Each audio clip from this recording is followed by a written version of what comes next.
Hey everybody, this is a video that I've been wanting to make, and I don't want to just only show you guys the stuff that's doing good. There's a lot of things that we could have done differently this year, but with us moving here in March, we were more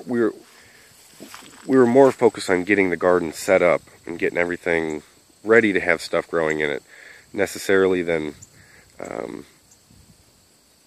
knowing what to grow here. I mean, it was the first time we grew here, so certain things are going to do different than others, certain things are going to do better than others is what I mean. And I want to walk you guys through the garden and show you some things that I think could have been done better, but now that we've done it, now that we know that.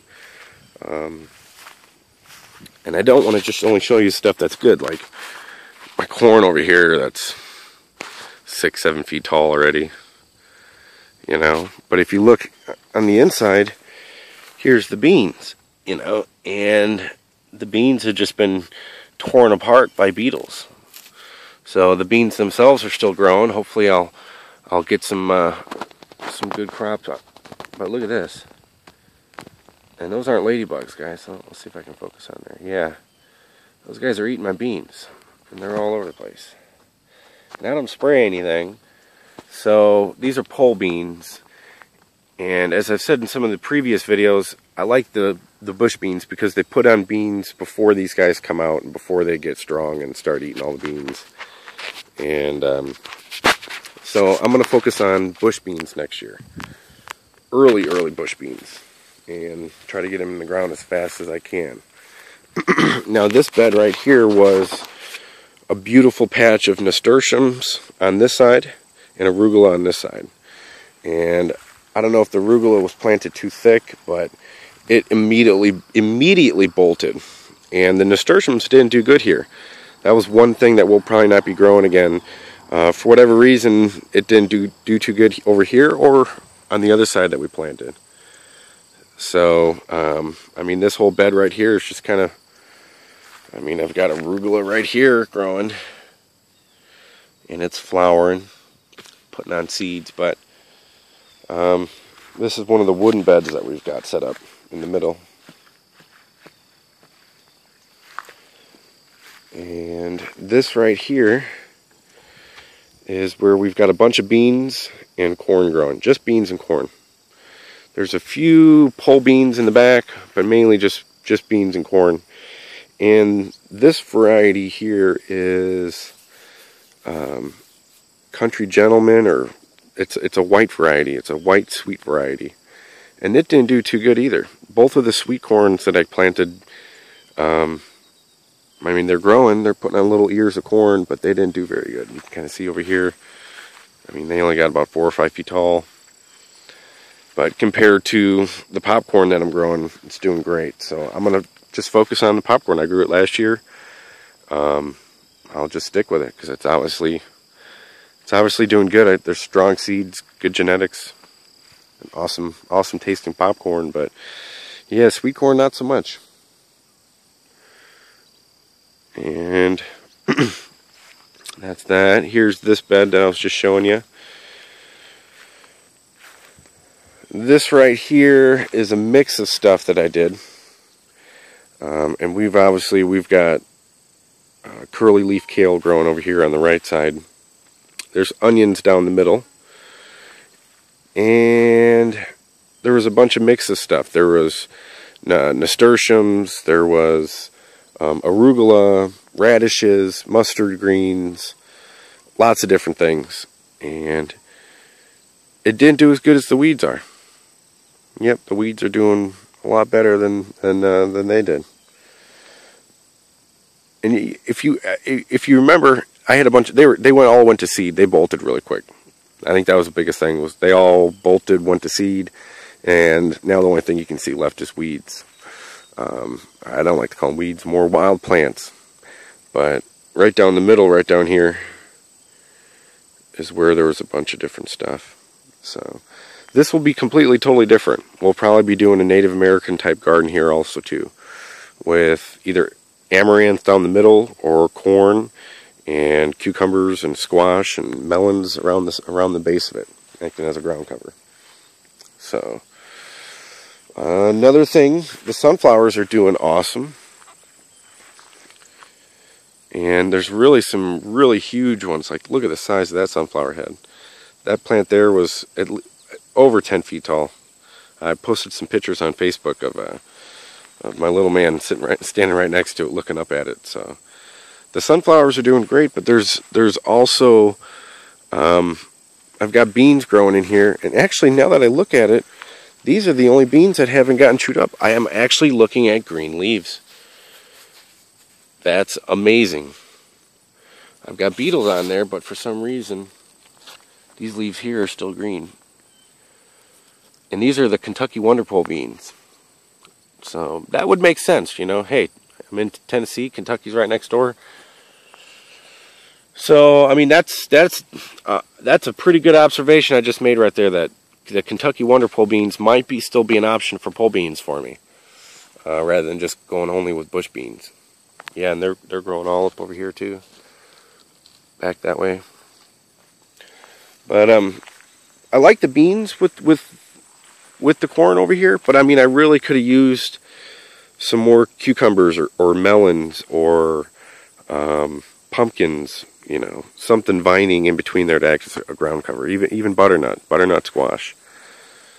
So, and here is the potato patch, and we got about a 5-gallon bucket full of potatoes from this area right here.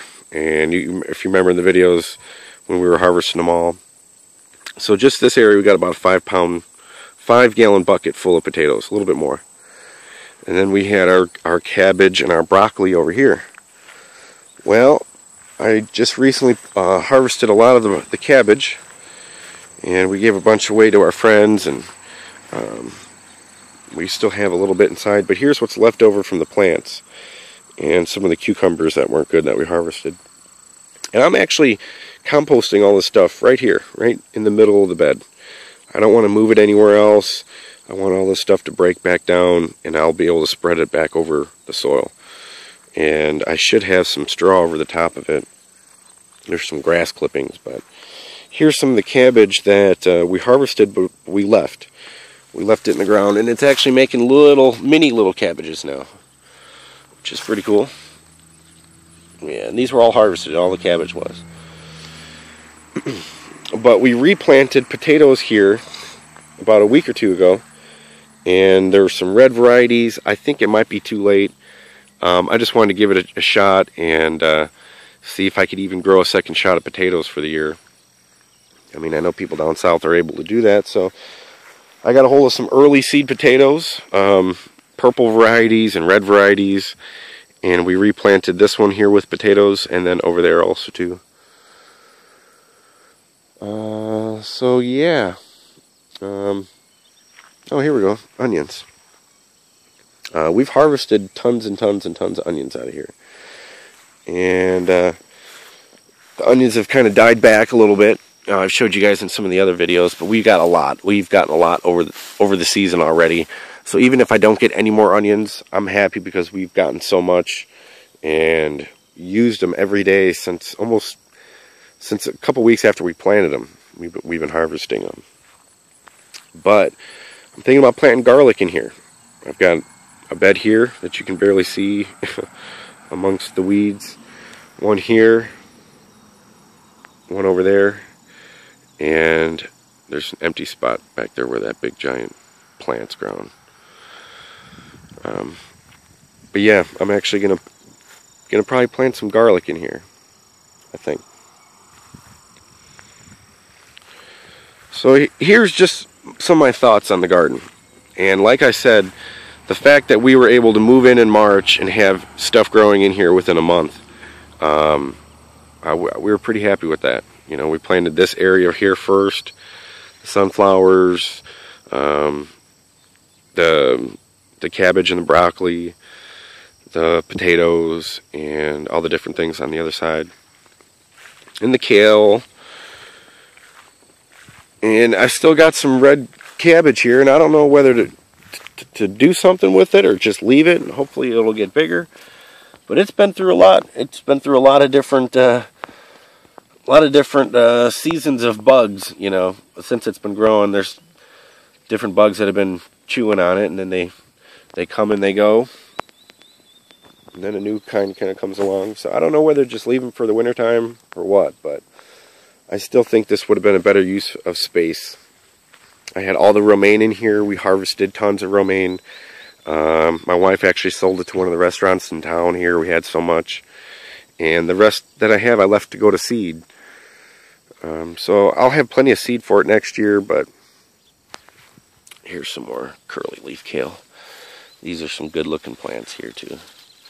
And we've just been harvesting. I mean, this is cut and come again stuff right here. That and the romaine. But once we got to a certain point, towards the end of June, towards the summer solstice, it just went. It just bolted and went. And we've got broccoli.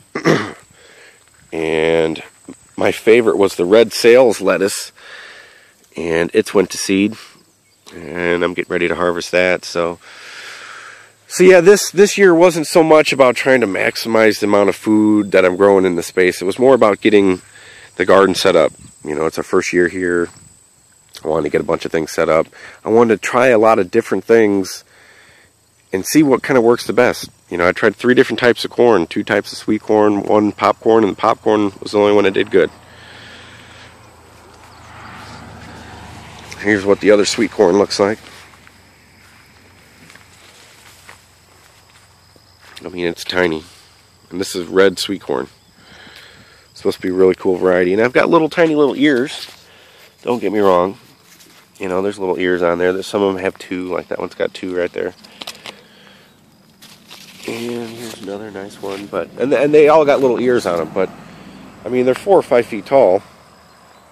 And I planted a whole bunch of rattlesnake pole beans in here with them. And for a while they were doing great. Everything was doing great. And then the pole beans started doing really good. Beetles came in and started eating everything, and I don't know, it wasn't ideal. It wasn't an ideal situation. And here's the Galapagos Island tomatoes that are just completely taken over. And I'm happy with those. I'm actually happy with the way the Galapagos Island tomatoes are turning out. I might space them out differently next time. Now that I know that they grow like a pumpkin and they spread like a pumpkin. I mean, look at this. I mean, they say a tomato's a vine, but look, here's the vine. Just like a pumpkin spreading across the pathway. And here's a bunch of little tomatoes on there. As you can see, these little guys. So, now that I know it's actually going to do what tomatoes are supposed to do and spread like a pumpkin, I would space them out a little different. I'd put them in a different spot. I've got my great lemon basil over there that it's hard for me to even get to because I've got pumpkin over here and Galapagos Island tomato over here. Let's see, what else would I do different? This here is my squash, zucchini, and then there's some butternut squash up here.